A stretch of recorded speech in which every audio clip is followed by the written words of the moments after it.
আসসালামু আলাইকুম। Easy classroom 5 minute স্কুলের পক্ষ থেকে স্বাগতম। ভিডিওটি ভালো লাগলে লাইক কমেন্ট শেয়ার করে দেবেন। পাশের চ্যানেলটি সাবস্ক্রাইব করে পাশে বেল আইকন বাটনটি অন রাখার জন্য আহ্বান জানাচ্ছি। আমরা চলে যাচ্ছি মূল ক্লাসে। এখন করব নবম দশম শ্রেণীর অনুশ্রেণী 4.2 লগারিদম সরল চারের ঘ শুরু করতে যাচ্ছি। আমার বোর্ডে লেখা আছে। আমরা মূল ক্লাসে চলে যাই।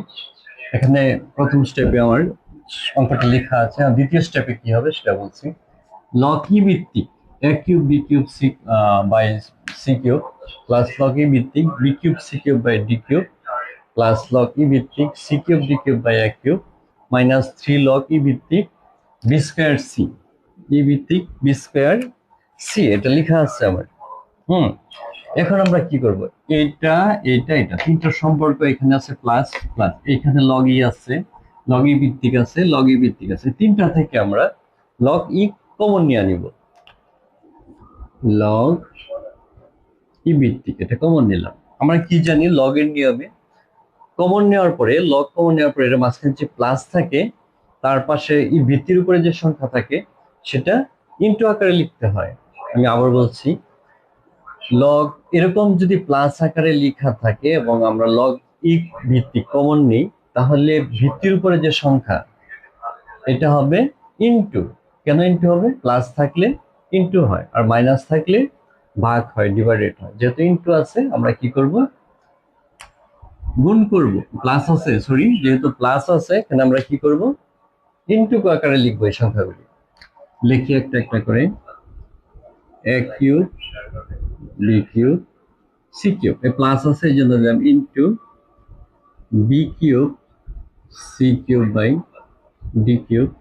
আমি বলছিলাম প্লাস থাকলে হয় ইনটু, এই যে প্লাস আছে আমরা দিব কি into c cube d cube by a cube. এইটুকুতে আমরা কমন নিলাম।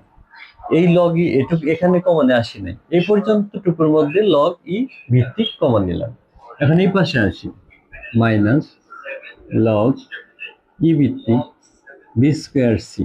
দেখো এখানে আমি 3টা লিখি নাই।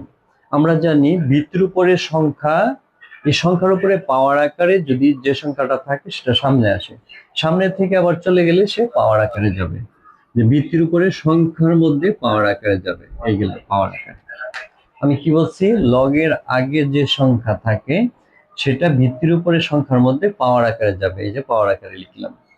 এখন আমরা এখানে একটু কাজ করি, লগ ই ভিত্তিক, আচ্ছা এখানে দেখি আমরা একটু ওমিট করে দিই।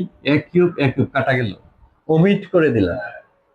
বি কিউব যায় না, ডি কিউব আর ডি কিউব ওমিট করে দিলাম, কাটাকাটি করে দিলাম। সি কিউব আর সি কিউব কি করলাম আমরা, কাটাকাটি করে ওমিট করে দিলাম। তাহলে এখন কি থাকে আমার, দেখি কি থাকলো, লগ ই তো ভিত্তি আছে, বি কয়টা থাকলো, 3টা আর 3টা, বি থাকলো আমার, বি হলো 6টা, বি থাকলো কয়টা, 6টা। আর কি থাকলো দেখি, সি কিউব থাকলো, এই জন্য লিখে নিলাম সি কিউব মাইনাস লগ ই ভিত্তিক, যেটা লিখলাম এই যে মাইনাস লগ ই ভিত্তিক। আচ্ছা বি, বির উপরে কত হবে, পাওয়ার 2 আছে আর 3 আছে, গুণ করি, 3 দুগুণা 6। আর কি আছে, সি আছে, সির উপরে পাওয়ারটা কত হবে, সির উপরে এখানে যেহেতু কোনো পাওয়ার নাই তাহলে সি এর মধ্যে কিউব হবে, সি কিউব, সি কিউব। এখন এটা আর এটা একই রকম, অমিট করে দিলে হলো 0, এই 0ই হলো আমার আনসার।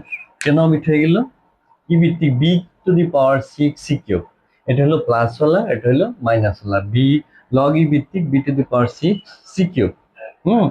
এটা এটা কাটা, সকল সোজা লাইনে সব কাটা গেলে এটা ইকুয়াল টু 0। আশা করি বুঝতে পারছো। ভিডিওটি ভালো লাগলে লাইক কমেন্ট ও শেয়ার করে দেবা। ধন্যবাদ সবাইকে।